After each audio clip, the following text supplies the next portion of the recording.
Et il y aura un délai sur le stream ou il y aura juste pas de délai? Pas de délai sur le stream. Je sais pas combien de temps tu veux, toi. Chers amis, chers Twitch, bonjour à tous.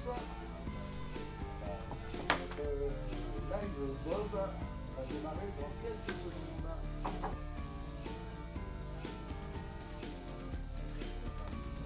Il est en PowerPoint, d'accord. Oui, je pense que tu peux couper la musique.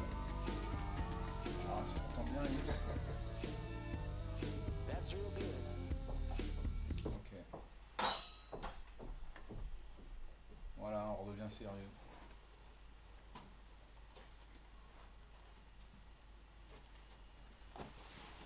Eh ben, je voulais dire un petit mot d'accueil, mes amis. Environ 2h05. Peut-être 20 minutes pour 20 minutes. Pour la première? Ouais, pour l'un et l'autre. Ouais, 20 minutes pour les deux, ouais. Les deux ensemble, les deux, c'est 20 minutes. Donc j'ai pas trop chronométré, si tu veux, Bon, on verra. je pense que ça va assez vite, ouais. Ça marche. Je te...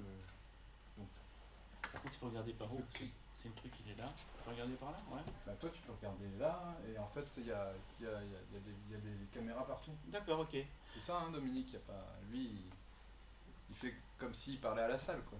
C'est ça. Ouais, ok. Donc là, je peux parler à la salle en regardant le tableau. Tu peux regarder le tableau, tu peux regarder D'accord, Simon, ok. tu peux... comme si t'étais, comme si t'avais la D'accord, salle qui était... Ok. Hein, tourne pas le dos quand même. Ouais, c'est peut-être plus facile d'avoir l'écran en face de soi, non? Si tu veux. Ouais, que d'avoir un torticolis. Hop. Et du coup, tu peux passer avec la souris. C'est pas formidable. J'ai l'impression d'être une star de cinéma, c'est la première fois que ça m'arrive. Caprio, vous pouvez rentrer si vous voulez. T'enflamme pas, t'enflamme. Il faut garder le masque? Ouais. Peut-être que je vais faire une petite introduction. Ouais, C'est parti là, hein. Ouais, on est Ok. en direct.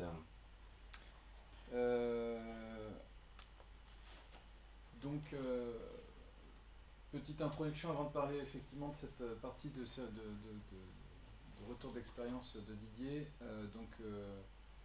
Moi je suis Yves Ménez de CIP, l'éditeur de logiciels. Et puis donc, bonjour Didier Le Goff de Didome. C'est ça, merci, oui. Didier Le Goff, c'est un bureau d'études thermiques, entre autres, un de nos utilisateurs. Donc l'objectif là, c'était qu'il nous fasse un retour d'expérience. Alors on va être assez focus sur le sujet énergétique. Dans un premier temps, Didier nous parlera en fait du sujet énergétique dans l'existant. Donc l'accroche de la présentation, c'était parler de la RE 2020. Donc, cette première partie, c'est plutôt l'énergétique pour l'existant.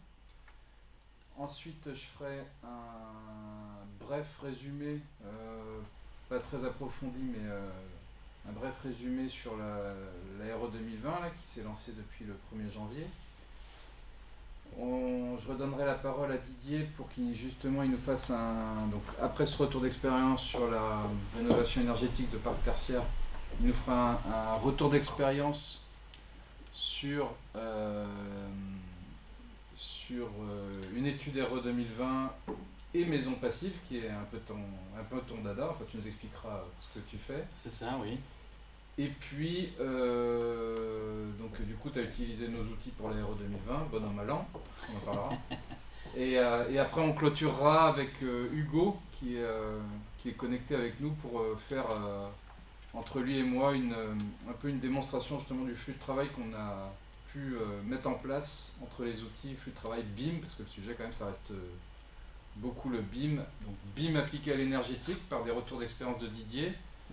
Et aussi, on aura le sujet environnemental, puisqu'on verra que dans la RE 2020, il n'y a pas que l'énergétique. Bon, voilà. Didier. Eh bien, écoutez, bienvenue à tous. Donc, je vais vous expliquer le premier projet, qui est un projet un peu particulier. Alors, je vais vous établir la table des matières pour que vous compreniez. Donc, je vais vous préciser le contexte. Alors, le contexte n'avait rien à voir avec le BIM, c'était une prestation de conseil sur la rénovation d'une toiture. Voilà. On sait qu'actuellement les gens sont un petit peu sensibles à la qualité de l'air. Donc la prestation que j'avais, c'était de calculer une toiture pour petite pointe rosée, et j'en ai profité pour mettre différents capteurs dans le bâtiment. À partir de ces résultats de capteurs, je me suis aperçu qu'il y avait des trucs qui déconnaient un peu et qu'on pouvait faire beaucoup de progrès et beaucoup d'économies. Donc je me suis posé la question, comment je pourrais faire pour matérialiser ces économies qui pourraient être faites. Donc j'ai demandé à mon client de me donner des vieux plans. Bon. À partir de vieux plans, on verra, j'ai réussi à construire une maquette numérique assez facilement avec les outils de CIP. À partir de la maquette numérique, eh ben, je me suis dit comment on pourrait faire pour estimer les économies d'énergie. Donc j'ai utilisé un autre produit qui permet de faire des études de simulation thermique dynamique. Et à partir de là, eh ben, j'ai calculé des économies. Et je me suis dit, mais c'est bien de faire des économies, mais peut-être que le mieux, c'est d'expliquer au client quel est son retour sur investissement par rapport aux travaux qu'il pourrait faire. Donc voilà un petit peu le projet. Donc on va avancer sur le projet et on va revoir un peu l'historique du projet. Et on voit que dans sa tête, il faut être un peu mobile, parce que c'est pas parce qu'on fait un projet à un instant T qu'on va pas pouvoir en faire d'autres derrière. L'imagination est là, les produits existent. Donc moi je suis arrivé sur une prestation, donc on voit que c'est une prestation de rénovation de toiture. Donc ce qu'il fallait que je fasse, c'était calculer un point de rosée pour que la toiture n'ait pas de difficultés particulières dans le temps. Et puis je me suis aperçu aussi que la toiture n'avait pas beaucoup d'inertie et que le confort dans le bâtiment n'était pas très bon. Donc à partir de ça, comme je vous l'ai indiqué, j'ai installé une série de capteurs dans le bâtiment. Et quand j'ai regardé un peu les graphiques de ces capteurs, je me suis aperçu qu'il y avait un truc qui déconnait un peu dans ce bâtiment-là. Par exemple, on voit la courbe de température qui s'affiche à l'écran. Et on voit qu'à un moment, la température, la nuit, elle est toujours à 21 degrés, ce qui est assez étonnant. Et le week-end, c'est-à-dire que les jours fériés où il n'y a personne dans le bâtiment, elle est à 22 degrés, quoi. Donc je me suis dit, là, il y a un truc qui ne va pas quelque part.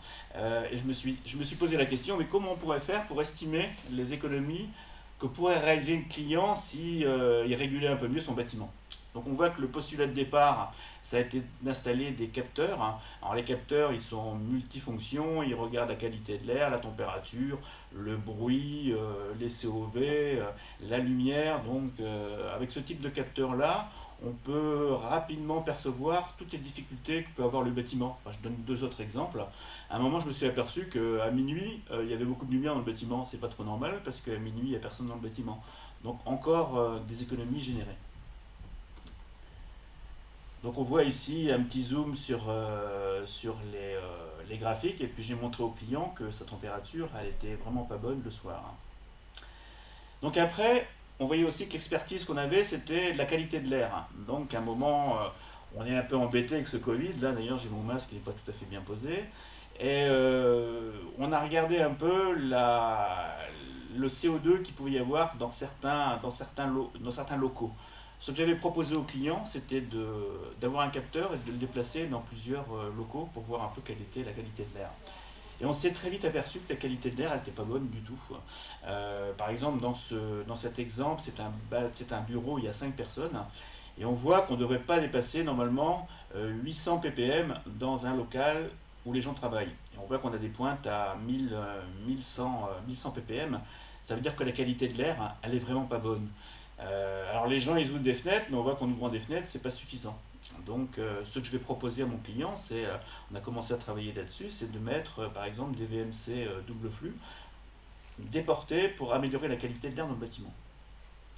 Donc une fois que j'ai eu ces constats, je me suis dit comment je vais pouvoir faire pour valoriser ma prestation et pour proposer une prestation complémentaire.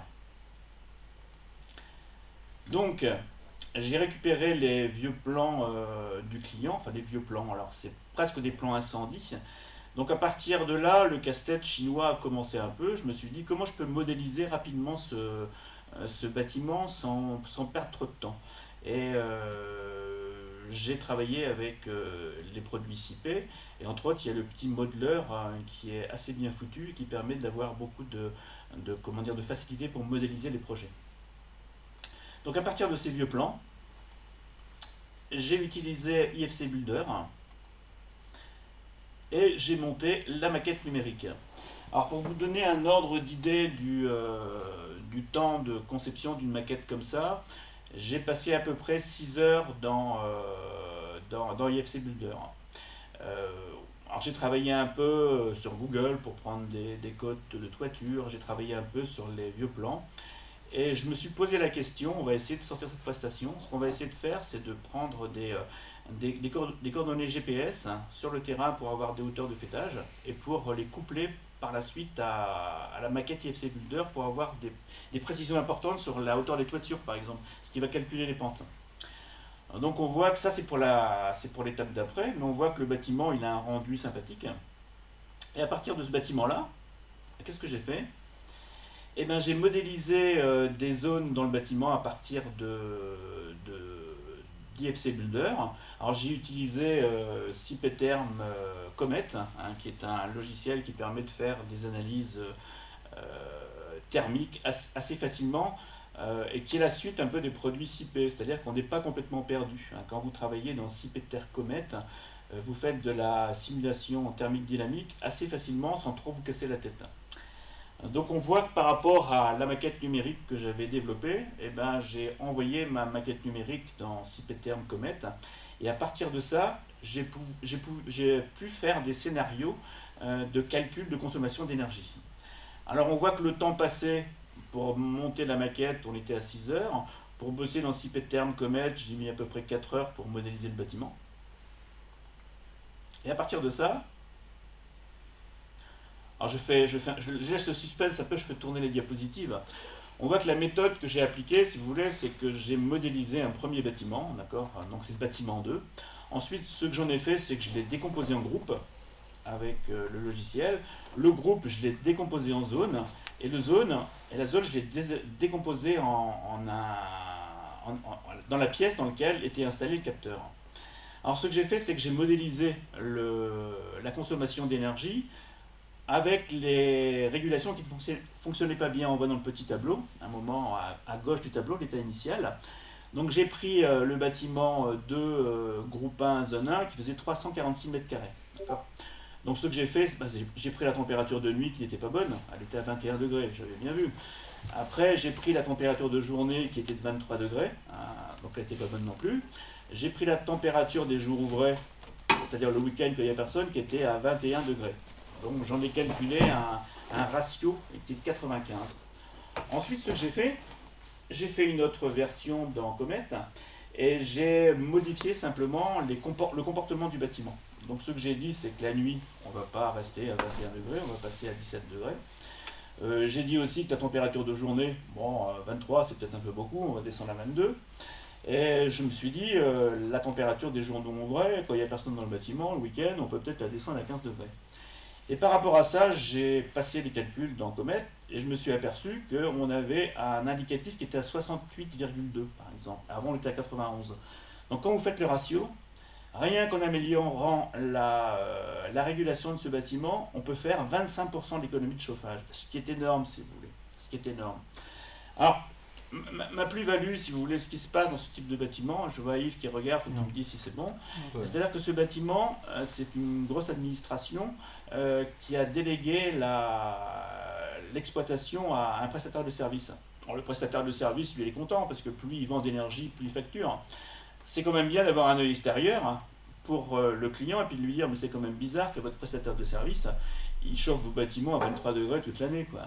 Et je pense qu'on a tous les thermiciens, on a tous une valeur ajoutée à apporter en apportant un regard critique sur un bâtiment qu'on peut étudier. Et là, je pense que j'ai touché un peu le maître d'ouvrage de ce bâtiment. Et je pense que rapidement, il va aller revoir son prestataire de service et puis il va lui dire écoutez, ce serait sympathique si vous pouviez baisser les températures, améliorer la régulation.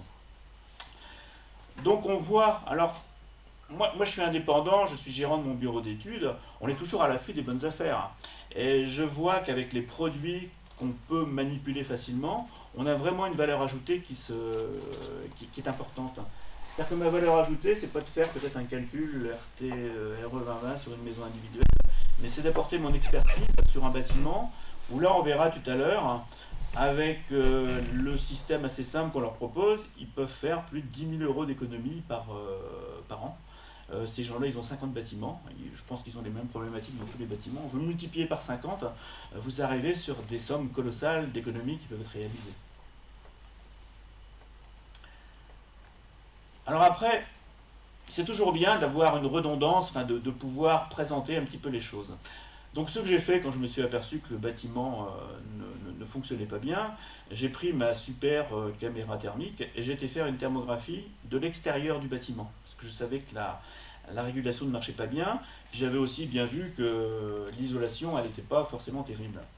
Et en fin de compte, à partir de la thermographie, je me suis servi de la maquette numérique parce que la maquette numérique, j'avais modélisé le nombre de fenêtres, donc c'était assez facile de faire un rapport entre le nombre de fenêtres qui déconnait et puis la thermographie. Et à partir de ça, de la thermographie que j'ai envoyée au client, j'ai fait un petit calcul que je vous détaillerai pas. Mais ce que j'ai fait, c'est que j'ai pris une caméra thermique, j'ai regardé une des zones qui chauffe, enfin, une zone qui était trop chaude à l'extérieur. J'ai fait un petit calcul et je me suis aperçu que la zone qui était trop chaude, par exemple, c'était derrière un radiateur qui n'était pas bien isolé. Donc ce que j'ai fait, c'est que j'ai modélisé, enfin j'ai utilisé la modélisation du bâtiment. Je me suis dit, je vais faire un calcul, et en fin de compte, par rapport à la thermographie qui a été faite du bâtiment, je me suis aperçu qu'il pouvait faire une économie de 15 000 euros par an sur le bâtiment, parce que ce bâtiment a une centaine de radiateurs. Et par le calcul qui est détaillé là, on peut voir qu'on chauffe du béton pour le monter à température, enfin il y a un petit calcul un peu savant, mais on peut y arriver. Et en fin de compte, de deux manières, c'est-à-dire à partir des capteurs, à partir de la modélisation du bâtiment, j'ai vu qu'il y avait un truc qui ne marchait pas bien. J'ai voulu confirmer ça avec une thermographie et on arrive à peu près au même résultat. On se dit que dans ce bâtiment-là, les économies peuvent être très très importantes. Alors après, c'est vrai que j'essaie dans ma vie d'avoir une volonté écologique, et quand on parle d'économie, les gens ils savent pas trop ce que ça représente. Alors à un moment, ce que je leur ai dit, c'est que j'ai transformé la consommation d'équivalent CO2 en consommation d'une bagnole. Et en fin de compte, leur consommation là, ils consomment 79 858 de diesel en trop. Donc ça parle plus un petit peu aux gens en disant, mais c'est vrai qu'on fait 79 858, on consomme 79 858 litres de diesel pour rien du tout, parce que la nuit on chauffe des bâtiments, il n'y a personne, le soir on chauffe des bâtiments, il n'y a personne, et je pense qu'en parlant de cette façon-là, on touche les gens, parce que pour eux, 1 kilowatt, ils ne savent pas trop ce que c'est. Par contre, quand on parle de litre de diesel et qu'on voit déjà le coût d'un litre de diesel, c'est beaucoup plus parlant. Dans l'assemblée, il y a des questions, non? Non, pas l'assemblée. Bon, je continue. Alors après, ce que je voudrais faire, moi, c'est que je suis un bureau d'études indépendant. Cette méthode, elle est plutôt sympathique. Et moi, je suis prêt à la développer avec d'autres bureaux d'études indépendants. Je suis prêt à travailler avec vous, si vous voulez. C'est-à-dire que c'est vraiment... j'ai vraiment la volonté de pouvoir faire un collectif et de pouvoir exploiter notre savoir-faire pour proposer les prestations aux gens. Alors c'est assez facile en fin de compte. C'est-à-dire que je prends ma caméra thermique, je vais voir un bâtiment de mon client, il en a une cinquantaine en Bretagne. Je suis persuadé qu'avec la thermographie, je pourrais voir qu'il y a des problèmes et je pourrais lui proposer des solutions. Tout seul, j'arriverai pas à grand-chose. Par contre, je vous lance un appel, créons un collectif, mettons une méthodologie en place, et puis allons voir nos clients et proposons des prestations à haute valeur ajoutée, parce que c'est pas facile à faire. Actuellement, je connais personne qui fasse ça de manière assez rapide et assez efficace. Alors je vous lance un appel. Rappelez-moi, montons un collectif et allons à l'assaut de la rénovation des bâtiments tertiaires avec une méthode qui fonctionne déjà pas mal. Et avec vous, ce sera encore mieux. Merci Très Didier. bien, merci beaucoup. Est-ce qu'il y en a des questions? Pas pour l'instant dans le chat. Moi j'ai une question. Comment tu fais pour... c'est quoi comme type de capteur que tu viens installer et comment tu les remontes les informations? Alors les capteurs, j'ai pas mal galéré par rapport à ça. C'est-à-dire qu'à un moment, j'ai trouvé une start-up qui fait des capteurs multifonctions. C'est-à-dire qu'il y a 10 acquisitions de mesures qui se font en même temps. Alors ces capteurs, ils travaillent de deux façons. Soit ils utilisent le réseau des capteurs intelligents, là le réseau Orange, d'accord, c'est un réseau, je ne sais plus comment il s'appelle, il a un nom particulier. Et en fait, on n'a pas eu de chance parce que sur ce bâtiment tertiaire, ce type de réseau ne passait pas. Donc à un moment, le capteur il marchait pas bien. Mais la start-up, elle a aussi la possibilité de les faire marcher en 5G. Donc D'accord. ces capteurs-là fonctionnaient en 5G, et la 5G elle est couverte un peu partout en France. Donc il y a un site internet où je récupère les données, les données des capteurs, hein. Et par rapport à ça, je lance des analyses qui sont dues à à ma connaissance des problèmes, hein. Mhm. Enfin, je me fais un petit peu aider. Par exemple, on voit que la qualité de l'air c'est important. Il existe des normes qui sortent. Par exemple, les gens qui sont occupés du Covid, ils disent à un moment, dans un bâtiment où il y a beaucoup de personnes, il ne faut pas que ça dépasse les 800 ppm. D'accord. Donc on voit qu'il y a des choses qui existent et à un moment on peut s'en servir. Donc moi au client je lui ai dit, bah, écoutez, vous avez des pics à 1500 ppm, ça va pas quoi. Alors les capteurs ils sont un peu plus pointus que ça, c'est un capteur, parce que les capteurs qu'on connaît nous habituellement, bah, j'en ai posé dans les écoles, ils font simplement que le CO2, la température et l'humidité. Les capteurs que j'ai mis en place, là ils font le bruit. Donc on peut avoir une analyse de bruit dans le bâtiment, voir s'il y a trop de bruit, leur proposer des solutions. On voit qu'ils regardent Luminosité. la luminosité, ouais, c'est-à-dire qu'on voit que la nuit, il y a une lampe qui reste allumée, ça c'est pas normal, hein, au coût de l'énergie. Ils vont un peu plus loin, c'est-à-dire qu'ils vont chercher les COV, c'est-à-dire qu'à un moment, ce que ne prend pas le CO2, quoi. C'est-à-dire qu'à un moment, vous pouvez avoir des meubles qui ont été installés dans un bâtiment, qui sont un peu pourris, qui viennent de Chine, et vous avez des émanations qui sont très importantes. Lui, il va les détecter, quoi. Il détecte aussi les microparticules, c'est-à-dire qu'on sait que les virus circulent dans des microparticules, et il a la possibilité d'aller voir les microparticules et de voir à un moment s'il y a trop de microparticules qui se baladent. Les microparticules, ça peut être assimilé à des virus, quoi. D'accord, ok. Mais il faut savoir que ce qui globalise un peu tout ça, c'est le CO2. C'est-à-dire que quand vous avez trop de CO2 dans une pièce, c'est que vous avez un ensemble de polluants qui sont présents parce que la ventilation n'est pas assez bonne.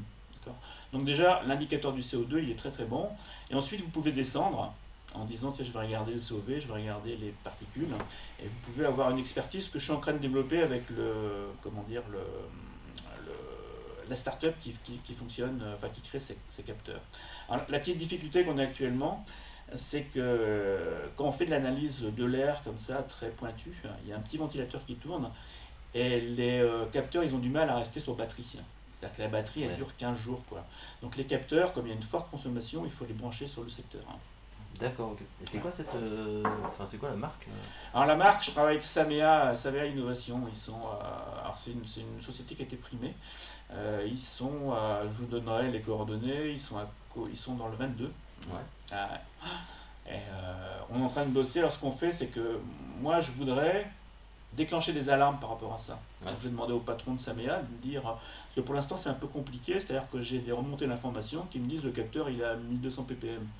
Donc ce que je vais proposer, c'est de m'envoyer une alarme quand on dépasse les 800, et je voudrais envoyer un SMS au client pour lui dire, dans votre local, vous avez dépassé la valeur qui n'est pas accessible, et instantanément en temps réel. Tout le temps. Alors il ouvre sa fenêtre.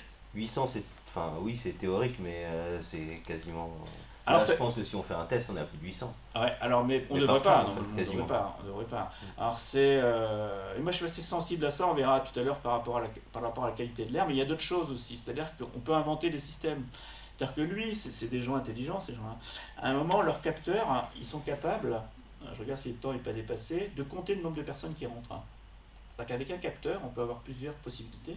C'est-à-dire qu'avec du traitement numérique, hein, ils peuvent dire, moi j'ai mon capteur, mais ils peuvent compter le nombre de C'est personnes. un seul qui capteur qui fait tout rentrent. ça? Un seul capteur qui fait tout ça, ouais. Et le prix du capteur?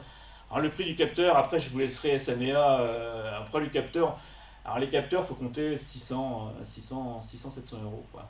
Ouais, mais sur un capteur qui remonte autant de données, c'est pas mal. C'est très très bien, hein, et ces gens-là, ils ont été primés, hein, ils sont partis aux États-Unis vendre leurs capteurs. C'est vraiment un partenariat que je vais essayer de développer avec eux pour en proposer, quoi. Après, pour revenir au sujet central du Bob, qui est la maquette numérique, lier ces capteurs À la maquette, ouais. c'est un sujet intéressant. Bah, notamment si on parle de BIM GEM. Ouais.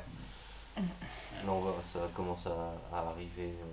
Un sujet que Simon Ouais. maîtrise pas mal, le sujet de la maintenance, D'accord. de maquette liée à la maintenance, quoi. Alors, c'est vrai que moi je suis pas un spécialiste, je suis un informaticien à la base, mais je suis pas un spécialiste du BIM. Mais j'ai vu l'évolution qu'il y a eu en 2 ans. C'est-à-dire qu'avant c'était compliqué de faire du BIM, les logiciels étaient compliqués. Pour faire une modélisation, ça prenait un temps fou. Là, avec le modeleur de CP, ça va vraiment très très vite, quoi. Ouais, on s'est rencontrés chez Claude Meunier il y a 10 ans.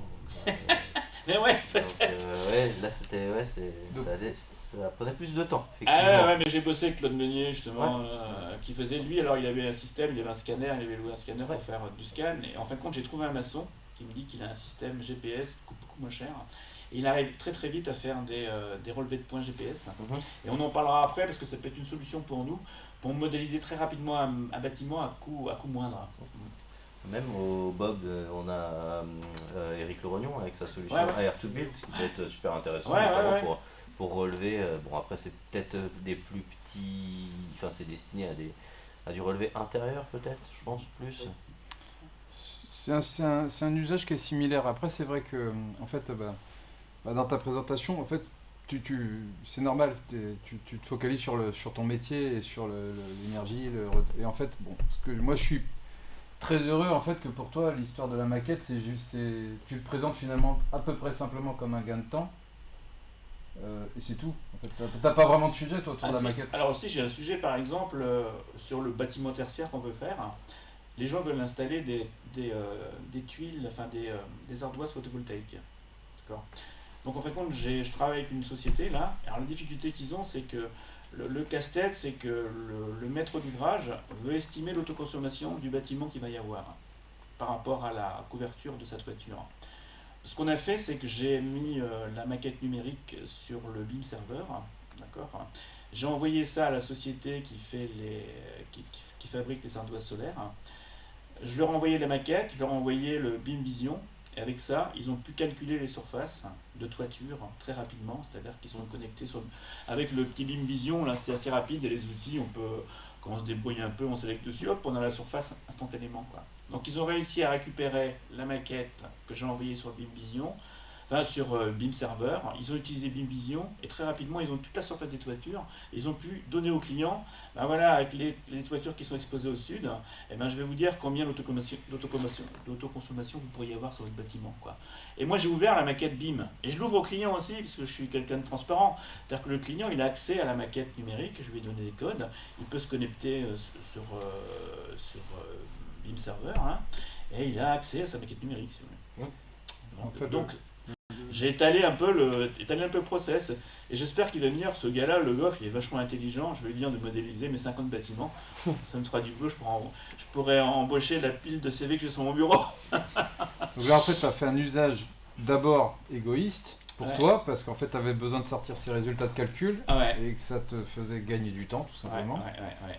Et tu as eu d'autres expériences déjà finalement collaboratives, tout simplement en termes de communication. Ton client a vu ta maquette, Ouais.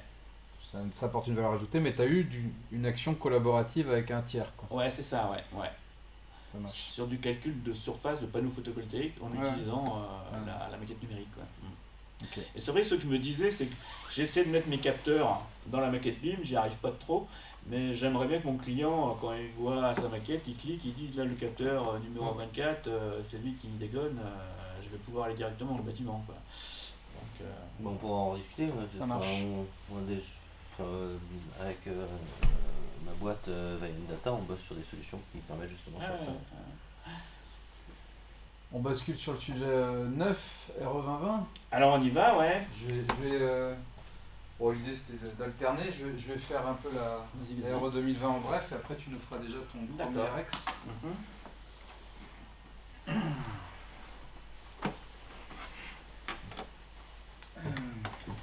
T'as débranché le câble, Yves. Ah yes. Hop. Là, non, je suis branché. C'est bien. Bien. J'ai peut-être le. Attends, j'ai peut-être le HD. Ah ouais. On peut brancher, rebrancher. Ah. C'est bien, c'est bien. Laisse brancher.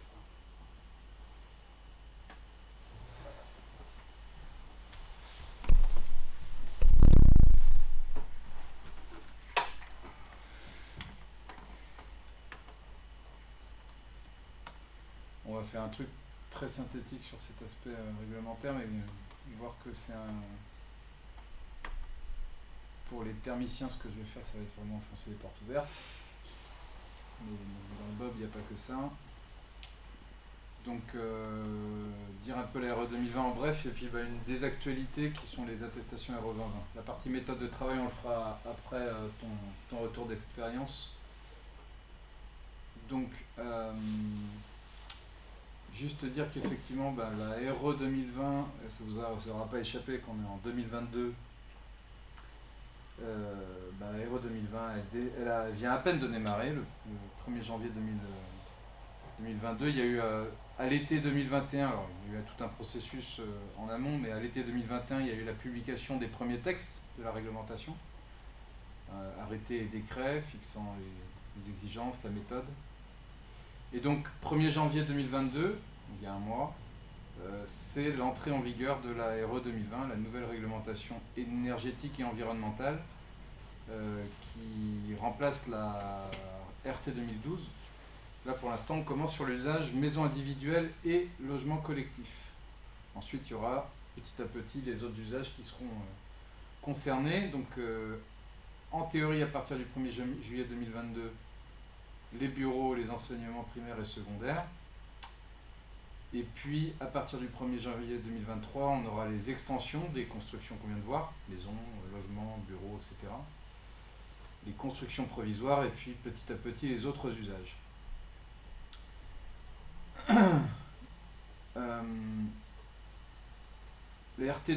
Avant la RT 2012, c'était essentiellement un sujet énergétique. Avec la RE 2020, enfin le gouvernement, enfin nous, enfin notre action publique, on poursuit 3 objectifs. C'est donner la priorité à la sobriété énergétique et ça c'est la nouveauté, à la décarbonation de l'énergie, diminuer l'impact carbone de la construction des bâtiments et garantir le confort en cas de forte chaleur. Il y avait un dispositif là-dessus avant, mais aujourd'hui c'est quand même renforcé. Alors comment, par rapport à la précédente réglementation en 9, on est dans le 9, hein. On va encore diminuer, je vais cacher Hugo là. En diminuant encore les besoins, les consommations et le recours aux énergies non renouvelables. On va avoir aussi la prise en compte du confort d'été pour limiter le recours à la climatisation.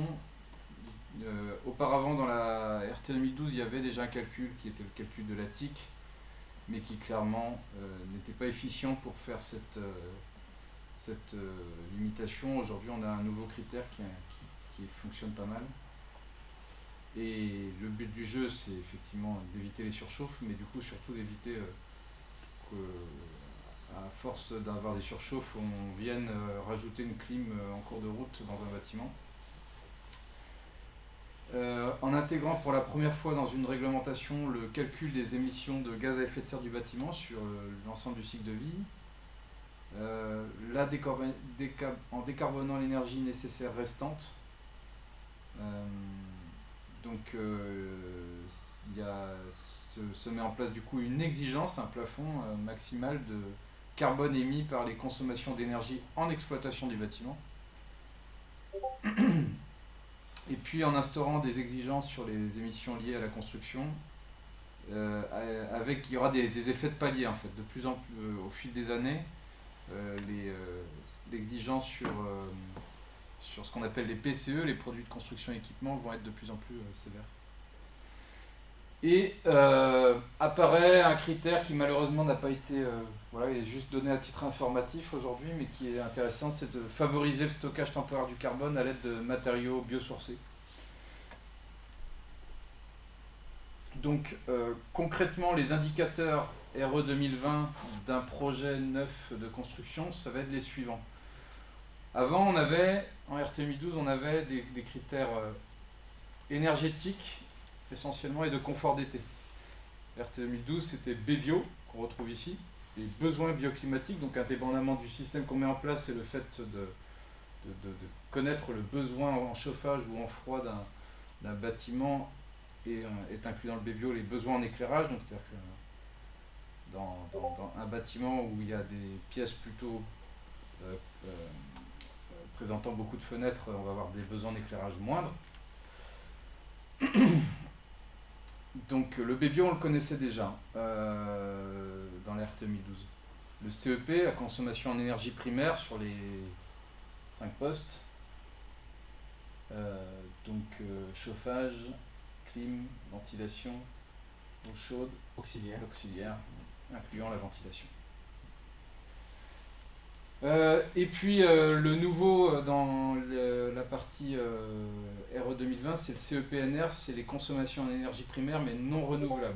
Donc vraiment, c'est toutes ces consommations en énergie primaire, quelles sont celles issues effectivement de sources carbonées et non renouvelables.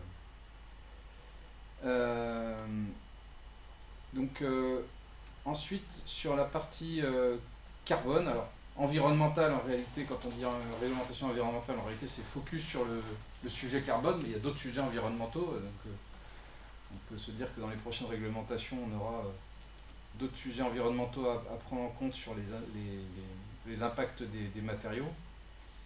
La partie qualité de l'air aussi, pour l'instant elle n'est pas dans la réglementation, mais c'est un sujet. Donc la partie environnementale en réalité de la RE 2020 elle est focus sur le carbone et ça va être sur le IC énergie, c'est l'impact carbone des consommations d'énergie. Donc du coup le calcul énergétique nous donne des kilowatts des consommations, mais c'est des consommations qui sont parfois d'électricité, de gaz, etc. Et ben ça, on en déduit un IC énergie qui est l'impact carbone des consommations d'énergie. IC construction, lui, indépendamment de comment est équipé le bâtiment, que consomme le bâtiment, qu'est-ce qu'on a mis en place dans le bâtiment en termes de murs, planchers, fenêtres, mais aussi gaines de ventilation, PAC. Et là, on est sur les PCE, les produits de construction et équipement. Et donc le IC construction, c'est le calcul de l'impact carbone de ces produits de construction. Et tout ce que j'ai dit précédemment, il y a on appelle ça des seuils, enfin c'est plutôt des plafonds. Il y a Bébio doit être inférieur à un Bébio max, CEP qui doit faire inférieur à un CEP max, CEPNR max, IC énergie max, IC construction max. Et il y a, dans le calcul RE 2020, apparaît, donc je ne sais pas ce qui s'est passé dans les arrière-cuisines à ce sujet-là, mais on a l'obligation de calculer le IC bâtiment. IC bâtiment, c'est sensiblement la partie énergétique plus la partie construction plus la partie chantier, l'impact carbone du projet de construction dans sa globalité. Donc il est obligatoire de le calculer, mais il n'y a pas de plafond. StockC, pareil, c'est le stockage carbone d'entités biosourcées telles que la construction bois, etc. Obligation de calculer, mais pas de plafond. Donc obligation de montrer cette valeur sans qu'il y ait forcément une incitation à l'utilisation, à ce que le stock C soit le meilleur possible. Ah, il n'y a même pas d'incitation. On te demande juste Non, il une faut valeur. juste montrer le stock C. D'accord. Donc on sent que c'est un premier pas pour que plus tard il y ait éventuellement sur stock C, alors là pour le coup sans doute un seuil, parce que plus on a de stock C, plus Bien sûr. on a fait quelque chose de bénéfique. Et puis pareil sur les impacts construction des fiches environnementales par défaut. Et sur le sujet confort d'été, donc avant on avait la TIC, en RT2012, la température intérieure de confort, qui au niveau méthodologique était pas très fonctionnel. Et là maintenant on est sur le calcul des degrés heures d'inconfort estival. Et là pour le coup effectivement ça s'est bien couplé d'ailleurs avec le calcul du Bébio. Et ça permettra vraiment normalement de concevoir des bâtiments qui ne nécessitent pas de clim.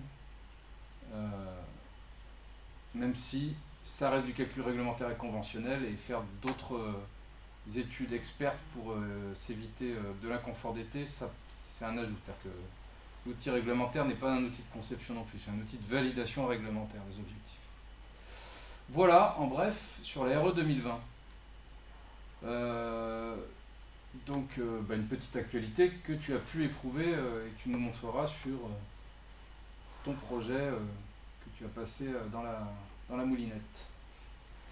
Petite actualité qui est importante.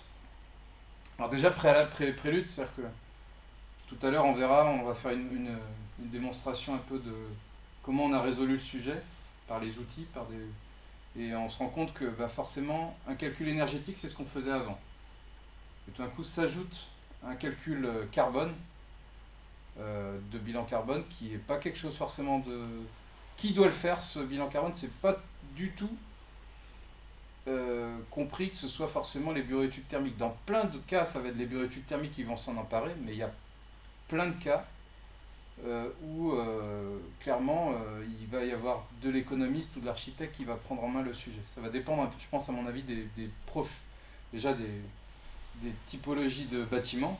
Je pense que clairement, en construction de maisons individuelles, bah oui, c'est le partenaire naturel, bureau d'études thermiques, qui va se rajouter cette discipline, s'il a envie. Mais sur des logements collectifs, des bâtiments tertiaires, c'est pas acquis que, pour moi, ça reste une discipline à part, de la même manière que dans un bâtiment, il faut un accord.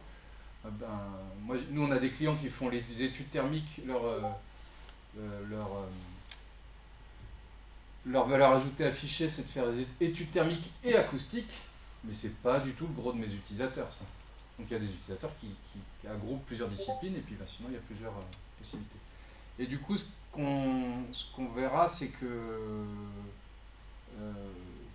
pour nous, c'était hyper important de prévoir le sujet collaboratif entre disciplines, parce que va falloir se passer des modèles 3D architecturaux, se passer des calculs thermiques, pour ensuite faire le bilan carbone. Et puis s'il y a un changement dans une des trois disciplines, il faut que ce soit faisable sans que ce soit forcément une seule personne sur un seul outil. Enfin, c'était notre point de vue. Donc on y a répondu ainsi.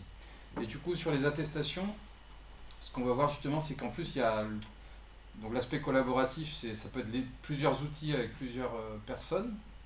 Et en plus, il y a la temporalité du projet qui fait que potentiellement, le modèle architectural, il va être d'abord dans un jus. Bon, on va avoir des besoins de certains calculs à une certaine étape du projet, puis d'autres calculs à une autre étape, etc.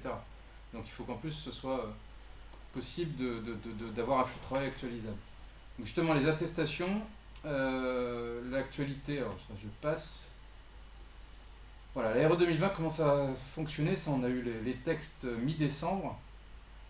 Voilà, j'ai synthétisé ainsi, c'est qu'on va avoir la phase A, et ça c'est quelque chose qu'on peut généraliser pour tout type de projet, que ce soit une maison individuelle ou un ministère. Il y a un peu une phase avant-projet, un dépôt de PC, la réalisation du projet, la déclaration d'ouverture de chantier, la réalisation, et à un moment donné, il y a l'achèvement des travaux. Les deux vrais, ça c'est des jalons administratifs, PC, DOC et DACT. C'est des jalons où on parle à l'administration pour parler de notre projet. Mais à part ça, entre-temps, l'administration elle n'entend pas parler du projet. Et donc c'est toujours à ces jalons-là que, de la même manière que pour la RE 2012, le législateur a souhaité que lors de ces jalons soient produites certaines choses. Premièrement, à dépôt de PC, on va sur la partie énergétique, on va s'attacher essentiellement à l'enveloppe. L'enveloppe est la caractérisation thermique du bâtiment par une obligation au dépôt de PC de fournir le calcul du BBio, donc les besoins du bâtiment, et également le DH, donc les degrés heures, donc l'inconfort d'été. Donc pas d'obligation à ce stade encore d'avoir fait exactement le choix des systèmes, en tout cas obligation administrative je parle, c'est toujours mieux de savoir le plus tôt possible où on va, mais l'obligation administrative c'est BBio DH, et puis dans toute une série de cas de figure, des études de faisabilité, mais qui ne concernent pas les maisons individuelles par exemple d'office. Et puis au dépôt de PC, alors voilà, comme il y a le volet carbone qui arrivait avec la RE 2020, qui n'existait pas avant, c'est-à-dire que jusque-là, avant, c'était pas à peu près pareil, hein, la RT 2012, c'était obligation de calcul de BBio, sensiblement on est pareil, il y a le DH qui s'ajoute, mais c'est pas un changement culturel dans la saisie, voilà, ça va être similaire, il y aura juste production d'un calcul supplémentaire sur la base de la saisie thermique. Et sur le volet carbone, c'était voilà, jusqu'à mi-décembre, on ne savait pas trop est-ce qu'il va falloir produire un calcul ACV au dépôt de PC ou pas, enfin, on le savait. Mais j'ai quand même été surpris qu'il y ait... donc moi je m'attendais vraiment à ce qu'il y ait une obligation en fin de travaux, ça c'était sûr. Mais comment ils allaient gérer le sujet en début de projet, ils ont fait quelque chose qui est pas mal. C'est en fait que là, lors du volet carbone, le maître d'ouvrage il devra s'engager à réaliser le calcul du IC construction avant la déclaration d'ouverture de chantier. Mais au dépôt de PC, on n'est pas obligé de connaître la valeur du IC construction. On doit s'engager à le faire avant, et non pas juste à la fin des travaux, quoi. Donc c'est pas mal, c'est-à-dire qu'il y a une attestation qui est faite, c'est les lignes en très fort. Et puis normalement, en théorie, c'est pour ça que c'est une ligne en pointillé, lors de l'ouverture du chantier, le maître d'ouvrage est tenu d'être en capacité de justifier de cette valeur-là. Ça ne veut pas dire qu'il doit le produire à l'administration, mais en cas de contrôle, il est tenu de l'avoir quelque part, ce résultat. Donc c'est un peu engageant quand même sur le fait de ne pas démarrer des travaux sans avoir vérifié que ce facteur-là était justifié. Et puis à la fin des travaux, c'est la totale, quoi. C'est le total du volet énergétique, calcul de BBio, mais calcul des CEP et CEPNR. Puis volet carbone, c'est l'ensemble des conformités sur les lycées construction, sur les produits de construction et équipement, sur l'IC énergie également. Et alors en réalité, l'IC énergie, c'est pas demandé en début de PC, mais oui, non, tant qu'on n'a pas les systèmes, on peut pas le faire. Et puis les résultats informatifs, IC bâtiment et stock C. Et donc c'est là qu'on voit qu'il y a, suivant la discipline, il n'y a pas exactement la même temporalité de saisie. On voit qu'au début de projet, il faut faire essentiellement du caractérisation thermique du bâti. À l'ouverture du chantier, il faudra quand même avoir fait pas mal les choix. Il faudra avoir fait l'ensemble des choix des composants du bâtiment. Et on devrait avoir envers soi un premier résultat environnemental qui est le IC construction. En réalité, on le sait, ce qui se passe, c'est qu'il n'y a jamais de réalisation qui est faite sans avoir calculé l'ensemble du volet énergétique. Donc la réalité, ce qui va se passer, c'est que les bureaux d'études ils vont travailler là, et ici éventuellement faire une actualisation. Mais ils ne vont pas faire l'étude thermique. Ça, c'est les exigences administratives, ce qu'on voit ici. Voilà. Et puis c'est tout, et après tu nous fais une petite... toi, tu as appliqué justement la partie à ce jour dépôt de PC. C'est ça, ouais. Les systèmes également. Système aussi, ouais. Allez, go. Alors, je te trouve ton truc. Où est-ce que je t'ai mis toi ?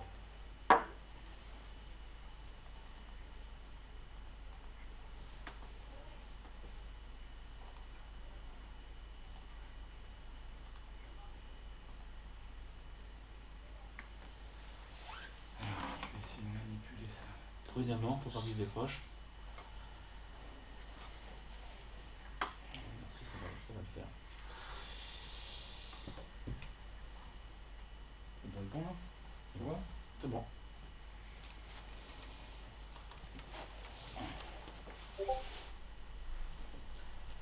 Comme d'habitude, je vais vous parler du contexte. On ne peut pas trop comprendre les choses si on n'a pas un peu l'historique. Alors, il y a 2 ans, Territoire et Développement avait lancé un concours concernant la maison de demain, enfin une maison très performante. Donc, avec mes petites mains, j'ai répondu au concours et j'ai été parmi les sélectionnés. Faut savoir que les sélectionnés, c'est peut-être des très gros faiseurs. Il y a la boîte de Brest là, qui fait des maisons 2.0, Trécobat, qui a été sélectionnée. Il y a des gros faiseurs. Et moi, je suis le thermicien qui va créer sa maison, qui va être instrumentalisé pendant 3 ans. Donc je prends énormément de risques par rapport à ça. Donc j'ai été retenu et la maison va se construire, on va regarder un peu qu'est-ce qu'on va en faire. Donc ce que j'ai fait évidemment, c'est que j'ai utilisé la maquette numérique pour la conception. J'ai utilisé aussi les nouveaux logiciels pour calculer la RE 2020. Et moi, le domaine de prédilection que je veux développer, c'est la maison passive. On verra un petit peu la différence qu'il y a entre une maison passive et une maison RE 2020. Donc j'ai essayé, pour ne pas perdre du temps, de récupérer le travail qui avait été fait dans la modélisation pour aller plus rapidement dans la saisie des informations, dans ce qu'on appelle le PHPP, qui est un logiciel qui permet de faire du passif. Après, de fil en aiguille, toujours pareil, je me suis dit, mais comment on pourrait faire ? Alors, j'ai été taper aux portes et je me suis dit, est-ce que vous ne voulez pas créer un collectif avec moi pour construire cette maison? Donc, par bonheur, incroyable, il y a des gens qui étaient intéressés par ce marché-là. Et donc, j'ai créé une coopérative qui s'appelle Domose. Enfin, je ne suis pas tout seul, mais je suis le fer de lance, qui va prendre en charge la construction de cette maison passive et qui va proposer ses services ensuite au client final pour proposer des maisons passives sous contrat de constructeur. On verra comment. Donc, après, je me suis dit, mais c'est quand même pas mal. Moi, j'étais électricien il y a 35 ans, enfin, je vous dirai pas mon âge, et putain, c'était le bordel, quoi. C'est-à-dire qu'on travaillait avec la bite et le couteau, on n'avait rien, c'était monstrueux. Alors, j'ai fait plein de métiers dans ma vie, je travaillais dans la navale, et puis je suis revenu dans le bâtiment il y a une dizaine d'années, et qu'est-ce que j'ai vu? C'était la même chose, on travaillait avec la bite et le couteau, comme 30 ans avant. Je me suis dit, il y a un truc qui va pas. Donc, ce que je me suis dit, c'est quand même dommage de faire une super maquette numérique avec des super plans, des trucs comme ça, que personne ne puisse l'utiliser. Donc, ce qu'on a fait, c'est on verra tout à l'heure, j'ai cherché les outils, donc on a mis un outil collaboratif en place, il y a du planning, il y a un tas de choses. Et ensuite, la maquette numérique, elle circule chez les artisans qui vont pouvoir facilement prendre des codes s'ils le désirent et avoir des plans toujours à jour. Donc on regarde un peu l'historique. Donc l'historique, c'était le concours qui a été lancé par Rennes Métropole sur la maison très performante. Donc je me suis dit, je vais faire l'abécédaire de la maison performante. Alors comme je suis un peu myope, je vais me remettre. Donc on voit que l'extrait de l'abécédaire, le prix d'une maison très performante ne doit pas être sous-évalué car elle demande la prise en compte de la mise en œuvre de matériaux, d'un savoir-faire que l'on ne retrouve pas dans le projet traditionnel, ce qui est vrai. C'est-à-dire qu'une maison performante, il y a pas mal d'études et il faut passer du temps avant de faire la première brique. Ensuite, les intervenants principaux du projet, le fournisseur des systèmes, des matériaux utilisés, doivent avoir une certification qui indique que la performance est une volonté de leur société. C'est vrai, c'est-à-dire qu'à un moment, moi je suis dans le métier, je vois des VMC de merde entre parenthèses, les gens font pas d'efforts. Alors je vois d'un autre côté des gens qui font valider leur VMC, qui font des tas de trucs, et je me dis c'est quand même bien de valoriser les gens qui prennent le temps et qui mettent de l'argent pour dire mon produit il est bon, mais c'est pas moi qui vous le dis, c'est la certification qui vous le dit. Ensuite, on sait que sur un chantier, plus il y a d'intervenants sur un chantier, plus c'est compliqué parce que les responsabilités sont trop diffuses. Ensuite, on voit bien aussi, on parle du bâtiment, on parle de tout ça, l'implication de tous les intervenants du projet est indispensable car l'un peut détruire la plus-value du travail de l'autre. Dans les maisons passives, l'étanchéité à l'air c'est hyper important. J'avais quelqu'un au téléphone qui me disait moi je suis le plaquiste, j'ai passé mon temps à mettre une super membrane, l'électricien est arrivé derrière, il m'a massacré ma membrane, elle est morte quoi. Je serais pas tombé dessus, on l'aurait plaqué, l'étanchéité à l'air elle serait foutue quoi. Donc à un moment, il faut se dire, il faut respecter le travail de l'autre, mais encore faut-il le savoir. Et puis, ce qui se passe aussi, ce qui est important, c'est que les maisons, ça coûte très cher, et les marges générées doivent être équitablement réparties sur l'ensemble des professionnels. Je ne peux pas admettre que dans la construction d'une maison individuelle, il y a un mec qui s'en met plein les fouilles, et puis les autres qui rament comme des fous sur son projet. Je ne le comprends pas, et je veux faire quelque chose pour que ça change. Voilà. Donc, revenons à notre projet. Donc le projet a été gagné, donc on est parti sur une maison passive, je vais vous montrer un peu la différence, parce que pour les experts, si vous voulez, l'ARE 2020 est arrivée, mais l'ARE 2020, elle est quand même bien, mais elle est quand même, c'est quand même des lobbies qui poussent derrière, parce que on voit bien que la maison 2020, dans beaucoup de cas, il y aura une pompe à chaleur dans la maison, quoi. Et on voit bien que les pompes à chaleur, c'est des systèmes qui coûtent cher. Et dans les maisons très performantes, il n'y a peut-être pas besoin d'avoir des systèmes aussi compliqués. Enfin, on en discutera après. Donc on va partir sur le projet en lui-même.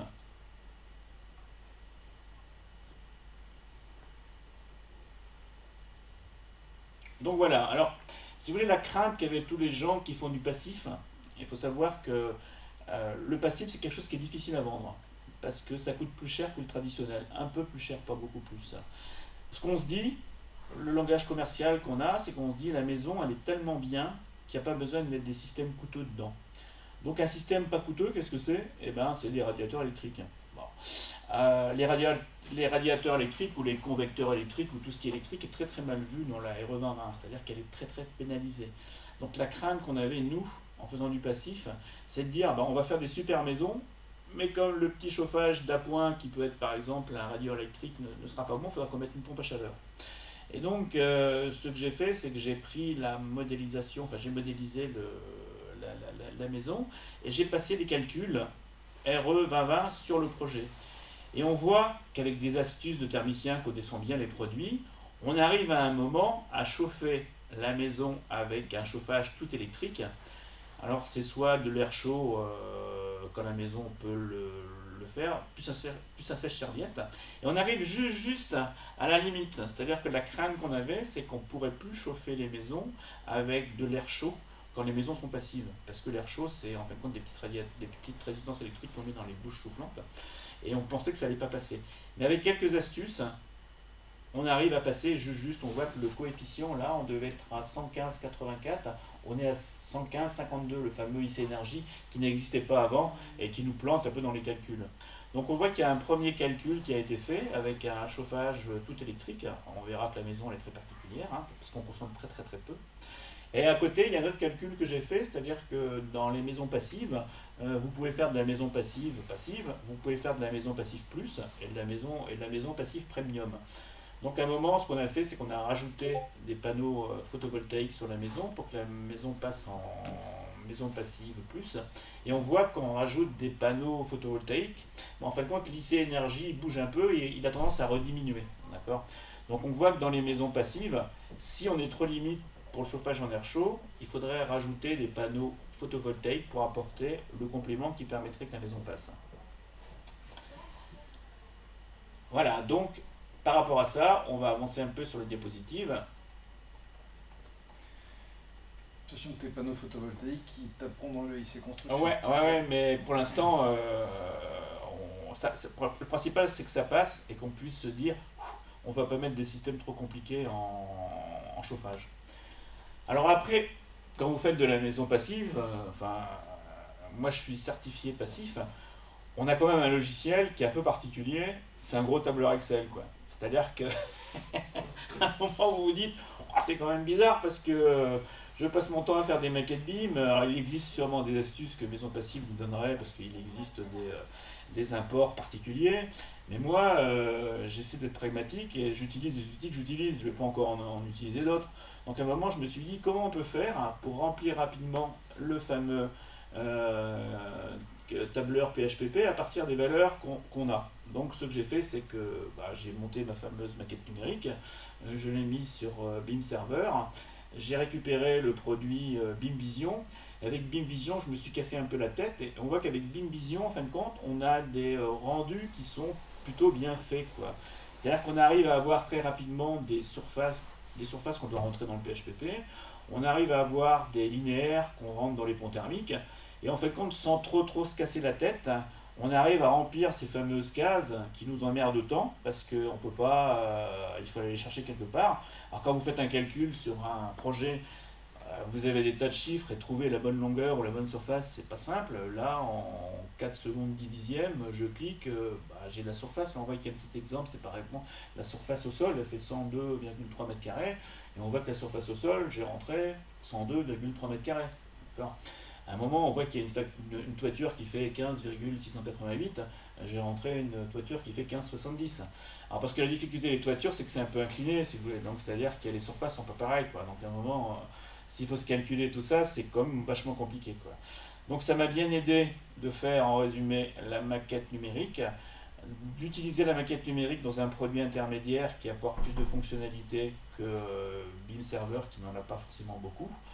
Et par rapport à ça, j'ai mis des méthodes en place et j'ai réussi à rentrer assez rapidement le fichier PHPP, mais je m'adresse à tous les thermiciens, si vous voulez qu'on travaille là-dessus et qu'on développe des méthodes, moi je suis partant pour les gens qui font du passif, plus on sera de fous à travailler, plus on sera de personnes intelligentes, plus on aura des méthodes rapides, plus on ira vite sur les projets, et mieux on gagnera notre vie. Donc c'est un bon concept, ça me plaît bien. Ouais. Donc pour vous donner un ordre d'idée de tout ça, pour la maison individuelle, j'ai essayé d'estimer le temps. La maison individuelle, ça va vite. Le PHPP, c'est long. Pour faire un calcul de maison individuelle, on est à peu près à 32 heures. Ça fait 4 jours de prestation, quoi. D'accord. C'est quand même pas rien, quoi. Faut pouvoir la vendre.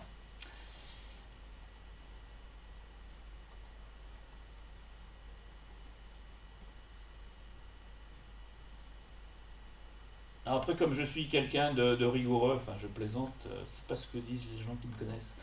Je me suis dit à un moment, la difficulté dans le PHPP, c'est qu'il faut rentrer aussi les ponts thermiques. Alors les ponts thermiques, c'est toujours un peu galère à avoir des longueurs, enfin des linéiques, ce qu'on appelle des linéiques. Donc pareil, j'ai pris BeamVision, j'ai regardé, j'ai trouvé la fonctionnalité qui allait bien. En fin de compte, elle me calcule assez facilement les longueurs de ponts thermiques que je rentre. Donc ça, c'est quand même rapide. Avant, j'allais chercher avec mon mètre, mes machins, mes bidule, mes machins. Et là, très rapidement, j'ai eu les linéiques qui me permettent de rentrer, parce qu'il faut le rentrer case par case dans le tableau Excel du fichier PHPP. Après, il existe d'autres méthodes peut-être, mais moi, tout seul sur mon bureau, j'ai trouvé ça et je trouve que c'est assez rapide et ça va assez bien.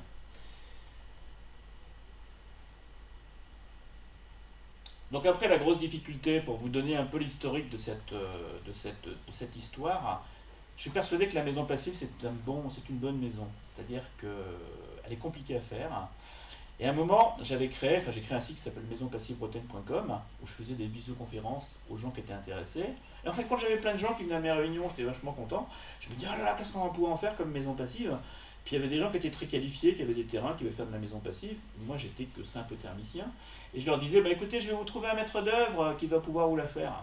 Et en fin de compte, on a cherché les maîtres d'œuvre qui pouvaient faire cette maison passive. Et ils ne s'occupaient pas de nous. C'est-à-dire que les clients qu'on leur filait, ils ne traitaient pas bien les dossiers, ils n'appelaient pas. Donc en fin de compte, c'était une cata parce qu'on avait beaucoup de clients qualifiés au départ et très peu de réalisations parce que les gens ne suivaient pas leur projet ou c'était très compliqué. Donc à un moment, je me suis dit, ça ne peut pas continuer comme ça, c'est pas possible. Donc ce qu'on va faire, c'est qu'on va faire un collectif qui va faire la première maison passive du concours de Rennes Métropole et qui va se former pour faire de la maison passive en série. Donc j'ai pris mes petites mains, j'ai été voir des artisans et par bonheur j'ai trouvé, par exemple, il y a des gens qui s'affichent là, il y a Batisol qui est quelqu'un de super, hein. S'il m'écoute, bonjour Batisol, je suis vraiment content d'être avec toi, qui installe des fenêtres, on commence à former sur le passif. Il y a des gens qui font de la couverture, il y a des gens qui font de la charpente, il y a des gens qui font de la peinture, il y a des gens qui font de la maçonnerie, il y a des gens qui font de l'électricité, et il y a des gens qui font un ensemble de composants.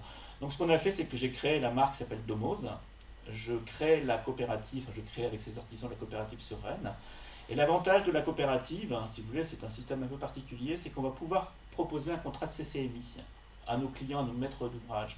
C'est-à-dire que les clients qui viennent nous voir, on va leur proposer via la coopérative un contrat de CCMI, ce qui est très recherché, qui est très difficile à faire. Un contrat de CCMI, c'est compliqué, parce qu'il faut beaucoup de trésorerie, tout ça. Par contre, pour le faire, il faut aller voir les personnes qui vont bien, il faut que tout le monde soit d'accord. Et en fait, ce qu'on fait là, c'est qu'on crée une scope. Tu t'engages énormément sur un CMI. Ouais, on s'engage énormément, mais on est en train de mettre en place des méthodes terribles, quoi. C'est-à-dire qu'à un moment, la machine est en route et on va y arriver. C'est-à-dire que les gens, là, ils sont sensibilisés à la maison passive. On leur dit comment ça fonctionne, qu'est-ce qu'il ne faut pas faire. Enfin, on est en train de négocier des prix avec des grands faiseurs sur le marché français. C'est-à-dire que l'idée qu'on a, si vous voulez, c'est qu'on crée une première coopérative sur Rennes et on veut essaimer ces coopératives dans toutes les grandes villes de France. Mais ce sera D'accord. que du passif. Alors non, alors on fait du passif, parce que le passif, c'est une valeur ajoutée qui est importante. Et ce qu'on veut faire, c'est de la rénovation très performante. C'est-à-dire que je suis en train de former les gens à faire de la rénovation performance globale et de la rénovation BBC. D'accord. La rénovation, c'est plus compliqué parce qu'on arrive sur un bâti qu'on ne connaît pas, donc les projets sont très différents les uns des autres. Nous, ce qu'on fait au niveau de Domo, c'est qu'on met des procédures en place, et quelqu'un qui n'a jamais fait une maison passive, s'il fait partie d'une coopérative, il a toutes les procédures pour faire de la maison passive. C'est-à-dire que sans en avoir fait une, il a toutes les astuces pour en faire une. La rénovation, c'est un peu plus compliqué, mais on est parti dessus, là, on y va. Là. Donc on regarde un petit peu, après on va regarder. Donc, mais comment faire pour passer les projets de nos maisons à nos artisans? Donc on s'est dit, on va utiliser BIM Center, c'est pas mal ça. C'est-à-dire que nos artisans vont avoir un accès à BIM Center, on voit que le projet étant partagé. Ils vont pouvoir récupérer la maquette numérique, on va les former sur le produit BIMvision, et avec ça ils pourront avoir des cotes assez précises. Là j'ai pris par exemple une cote de comble. Et ce qu'on veut faire au niveau de la coopérative, c'est qu'il n'y aura plus de plan, c'est-à-dire qu'il n'y aura plus de plan papier. Les gens ils auront tous une tablette, et ils se connecteront, ils auront accès au plan remis à jour régulièrement.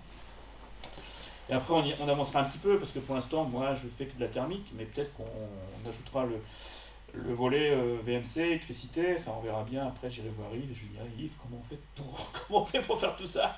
Pour qu'en fin de compte on ait des calques dans notre BIM où les artisans ils vont pas regarder un produit un peu généraliste, ils vont prendre la ventilation quand ils sont la ventilation, l'électricité quand ils sont l'électricité, et puis la structure quand ils sont structure.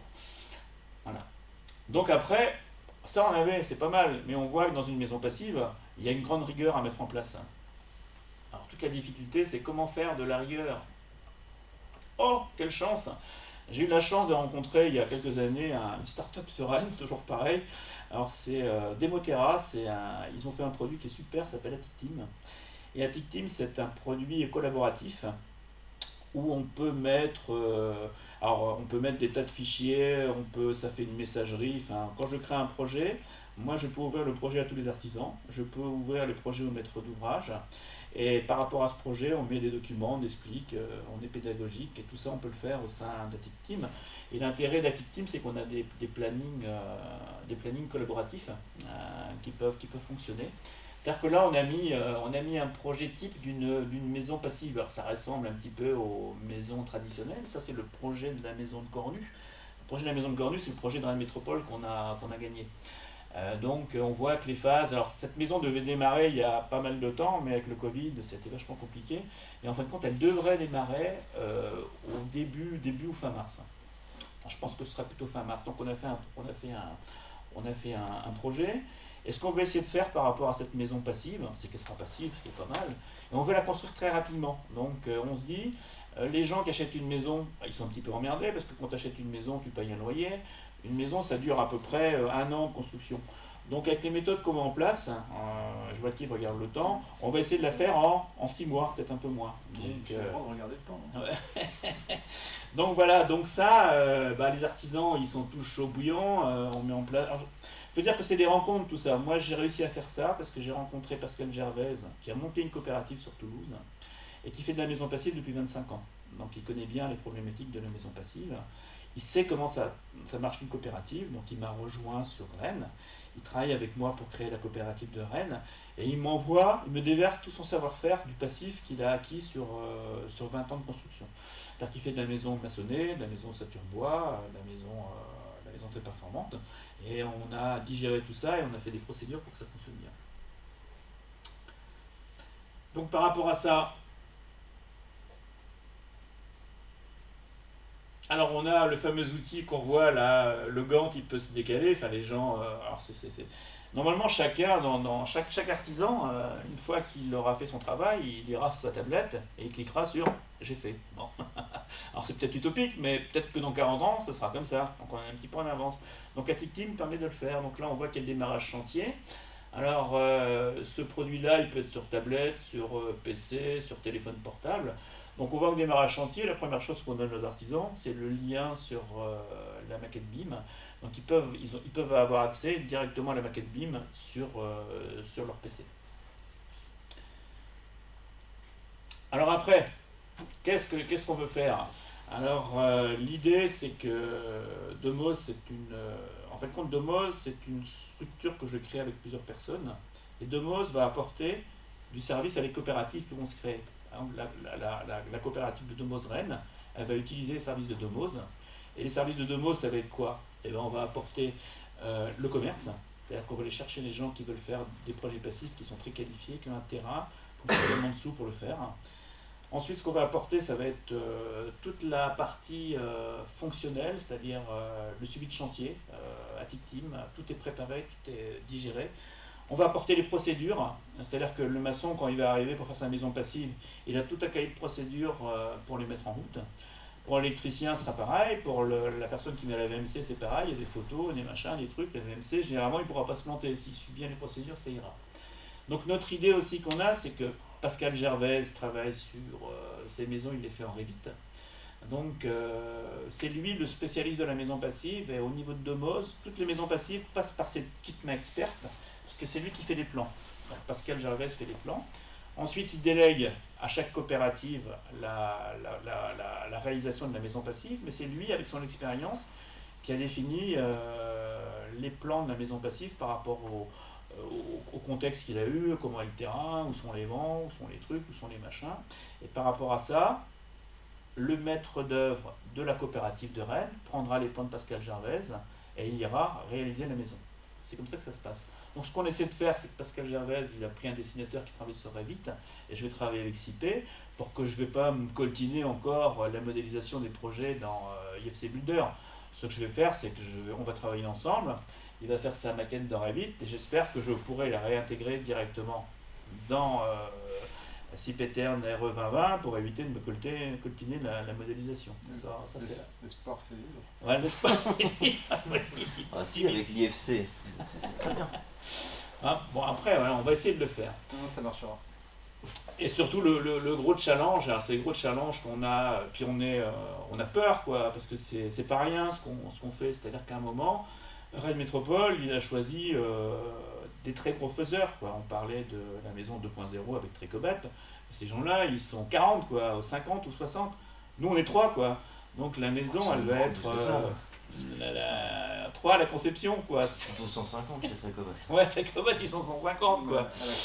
Alors- Au bureau d'études, tu veux dire? Ah ouais, au bureau d'études, donc moi j'ai fait pas mal de choses toute seule, tout ça. Mais alors après, on a une volonté de démocratiser cette maison. Ce qu'on a fait, par exemple, c'est que à un moment, on a calé des prix, c'est-à-dire qu'on sait les prix de la maison passive. D'accord. Une maison passive, on va essayer de la vendre toute faite autour à 2200 € TTC le mètre carré. Pascal Gervaise, c'est ce qu'il a fait un peu. Donc on a trouvé un système constructif qui va Fini. bien. Fini. Fini. Alors, Ou c'est mis sans les sols, sans les peintures. ah, fini. D'accord. Mais après, c'est l'idée qu'on s'était donnée de ce prix-là.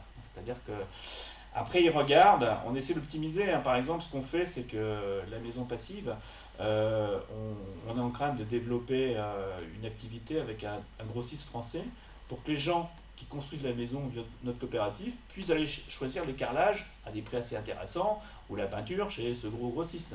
On est en train de bosser avec un marchand de fenêtres pratiquement allemand pour faire de la fenêtre passive, mais on est obligé d'avoir des trucs. Donc on a un gros travail de fond qui est en train de se mettre en place là, pour que quand ça va plugger, bon, c'est sûr qu'il y aura des petits bugs, hein, mais les choses sont faites. Et nous, ce qu'on veut, c'est qu'au niveau des coopératives, Domos Rennes, Domos Toulouse, Domos Paris, Domos machin, les artisans puissent proposer, la coopérative puisse proposer un contrat de CCI.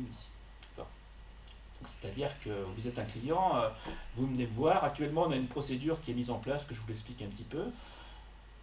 On fait des visioconférences sur la maison passive, donc on explique qu'est-ce que c'est qu'une maison passive, la différence qu'il y a une maison passive et une maison classique, on explique l'inertie, le chauffage, les fenêtres, tout ça. Après, la structure, elle identifie les gens qui ont un terrain, qui sont vraiment intéressés par du passif. Une fois que ces gens se sont dit, moi, votre truc qui m'intéresse, on y va. Il y a Pascal Gervaise qui les rappelle, en visioconférence, il fait les plans en ligne, très vite, il fait des plans assez aboutis avec son expérience. Très rapidement, on a quelqu'un d'autre qui fait un chiffrage, et en 5 jours, la personne qui nous a appelé, elle a un chiffrage à 5% du prix de sa maison. Donc si elle est intéressée, elle dit moi écoutez votre truc m'intéresse, on y va. Donc elle signe un premier contrat et on lui fait un financement global, c'est-à-dire qu'on calcule le prix de la maison, mais on voit que par rapport au coût, on est toujours super bien. Et quand le client arrive, en une semaine, il peut avoir la possibilité de signer un contrat avec nous, quoi. C'est ce qu'on veut faire, c'est-à-dire qu'on veut faire la rapidité, parce qu'on a vu, moi en tant que thermicien, les trucs, oh, encore en 15 jours c'est pas fait, dans 6 mois c'est pas fait, non. La maison passive, vous la voulez, vous allez la voir très rapidement. Et il y aura un engagement qui sera très rapide avec un contrat CCMI qui sera exposé. On a une question dans le chat qui demande si c'est toujours difficile de convaincre les artisans de passer à un outil numérique, genre BIMvision, ATIC-TIM, etc.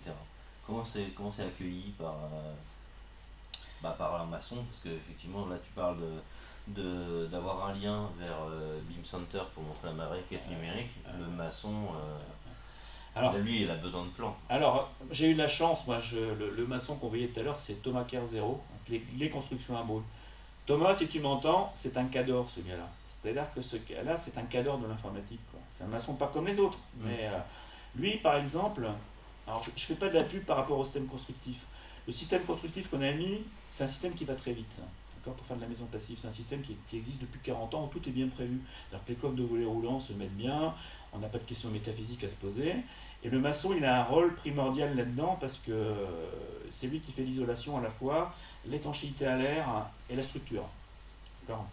Donc ce maçon-là, lui, on va parler des difficultés que peuvent avoir les maçons. Un maçon, actuellement, ne peut plus recruter. Les jeunes ne veulent plus être maçons. C'est-à-dire quand vous dites à un gars, mon petit gars, tu vas te porter 45 kilos de parpaing, enfin tu vas te porter 3 tonnes de parpaing, ton dos sera flingué dans 10 ans, les jeunes ne veulent plus être maçons, quoi. Donc ce maçon qui est super intelligent, il s'est dit, ben moi si je continue comme ça, dans 5 ans, j'ai plus personne, et il a beaucoup de difficultés. Et il a trouvé un système constructif où les gens, c'est à base de polystyrène, mais on pourra en discuter parce que c'est pas si mauvais que ça. C'est-à-dire que ces maçons, ils montent des parois, ils portent 10 kilos, c'est comme s'ils avaient porté 650 kilos de parpaing, quoi. D'accord. Donc on voit aussi, il y a cette idée que les gens qui bossent avec nous ne se fassent pas mal au dos et que dans 50 ans, ils puissent jouer avec leurs petits-enfants à la trottinette sans avoir le dos pété, ce qui n'est pas le cas Ouais, aujourd'hui. bien sûr. D'accord. Mais les maçons d'aujourd'hui, Thomas Carzero, il sait bien qu'il faut qu'il passe par le numérique. Il sait bien qu'il ne peut pas travailler comme il y a 5 ans. Et il sait bien que dans 10 ans, même avant, dans 4 ans, le pli sera pris, quoi. Il ne peut pas. Le gars qui pose des fenêtres, là, qui est sur la route de Nantes, Batisol, c'est pas spécialement un spécialiste de la maquette BIM, mais il sait bien que s'il veut être compétitif, il faut qu'il y passe. Et c'est un patron responsable. Donc il se dit, je vais me former. Et moi, on va l'aider au niveau de la coopérative, on va lui donner des trucs. Le gars qui fait de la charpente, c'est pareil, à un moment, la difficulté qu'on a, Pascal Gervais le disait bien, c'est que personne n'a des plans à jour au même moment. C'est-à-dire qu'à un moment, dans les baraques, ça peut bouger, il n'y a jamais un plan qui est à jour. Donc à un moment, on s'est dit, on